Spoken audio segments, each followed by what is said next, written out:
There are many drugs available during labor to help out with the pain.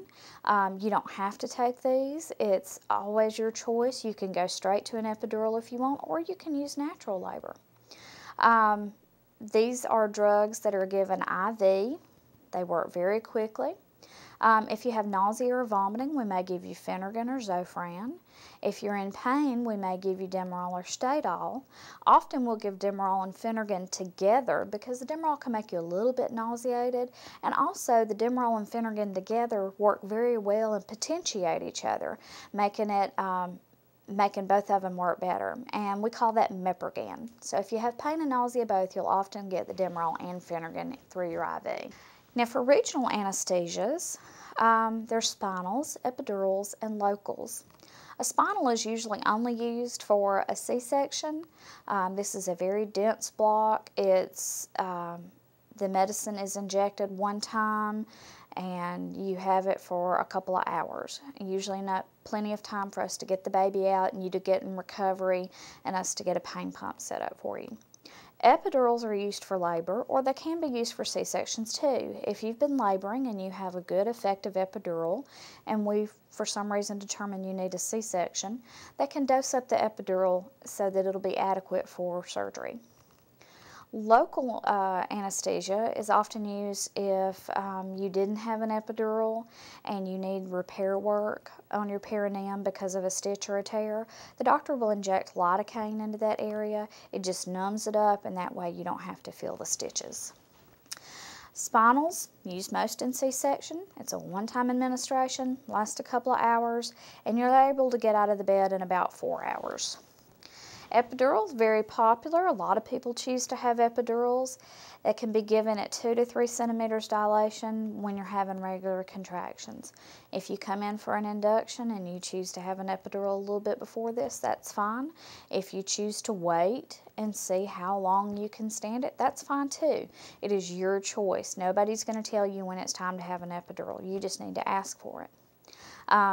It can be used for vaginal deliveries and C-sections also. Locals, often for moms who've had natural childbirth, and it's just injected in the perineal area to numb that area for episiotomy or laceration repair. For post-operative pain, if you've had a C-section, we want you to be as comfortable as possible after surgery. These methods won't take the pain away completely because you have had surgery, but we want you to be as comfortable as possible. Duramorph, we don't use that often. More often we use a PCA, which is patient-controlled anesthesia. That is a pump that is attached to your IV. It contains either morphine or Demerol. We set it so that you cannot give yourself too much, and then we give you a button. You can press that button anytime you need to. It'll give you a set amount. We won't let you overdose yourself, but you don't have to sit and watch the clock to decide when you can press your button. It helps in that way because you don't have to call out for pain medicine. You don't have to wait for the nurse to bring it. It's right there for you.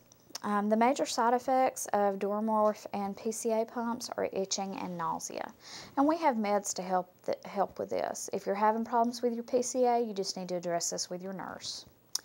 Now we're going to talk about cesarean sections. Why would you have a cesarean section? Well, one reason is cephalopelvic disproportion. Cephalo means head, pelvic, of course, means pelvis. That means either that baby's head is too large for that mother's pelvis, or that mother's pelvis is too small for that baby's head. We often don't know this until we've been through labor for a while. We have to give you that trial of labor before we can determine that. We may do a C-section because there is an altered presentation. Instead of the baby being head down or vertex, the baby may be breech. Frank breech is when the baby's sitting, when the baby's ankles are up near its head. Complete breech is when the baby's sitting with its legs crossed. Footling breech is where the baby's feet are coming out first. Sometimes the baby will lay sideways and the shoulder will be the presenting part.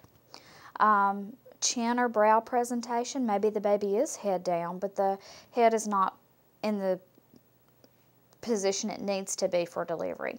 So if any one of these is occurring, we may need to do a C-section to get the baby out. We do not deliver breech babies vaginally if we can at all get away with it, just for safety. If you have placental problems, a placenta previa, this is usually something that is discovered early on with your ultrasounds. It means that the placenta is covering the opening of the cervix. If this happens, we don't want you to labor because then the placenta might come out before the baby. So if you do have a placenta previa, you will have a scheduled C-section, or you'll have a section if you go into labor. Or the other problem is abruptio placenta, or often it's just called abruption. This means that the placenta comes loose from the uterine wall during labor. This can be a problem for mom and baby, can cause bleeding. So if you do have an abruption, we're going to take you back and do a C-section pretty quickly. Fetal distress or intolerance to labor. Sometimes the babies just can't take the contractions. Maybe they've got a cord around their neck, or they're wrapped up in their cord, and they just can't take labor. And sometimes we don't know why they can't tolerate labor, but we want to get you a healthy baby, and we'll usually take you back for a C-section if you're having any kind of distress. If mom has problems, these may cause a C-section. Hypertension, high blood pressure. Sometimes your blood pressure is just too high to allow you to push and labor. In that case, we might do a C-section. If you have diabetes, diabetic mothers can have very large babies sometimes, and sometimes we'll do a C-section for that. If you have active herpes, if you have an outbreak of herpes when you go into labor, we do not want you to deliver vaginally because it might pass on to the baby. If you have active herpes, you need to let your doctor know, and we'll do a C-section. Prolapse cord. This is where the cord comes out when the water breaks before anything else. Sometimes when this happens, the baby's head can come down and can compress the cord, and then the baby can't get the blood supply and the oxygen it needs. So we would need to go and do a C-section for that. If your water is broken for over 24 hours and you're starting to show symptoms, maybe a fever, and you're not progressing in labor, they may go ahead and decide to do a C-section. What do we do to get you prepared for a C-section? Well, first of all, you have to sign a consent saying that you're going to allow us to do it. You're going to need an IV. Often you've already got your IV for labor. We're going to put a Foley catheter in you. If you've already got your epidural, then you'll already have your Foley catheter. We're going to prep your abdomen. We'll take an electric razor and shave the hair off the bottom of your tummy, about to the level of the crease where your legs meet your abdomen. We'll take you from the delivery room, we'll take you from your room to the OR by stretcher for anesthesia, and they'll do the anesthesia usually in the operating room. In the operating room, it can get kind of crowded and there's a lot of people in there. It can be very noisy. You're going to have the anesthesia person, the nurse anesthetist that's done your epidural or has already come in and talked to you. The MDA, which is the doctor of anesthesia, will come in.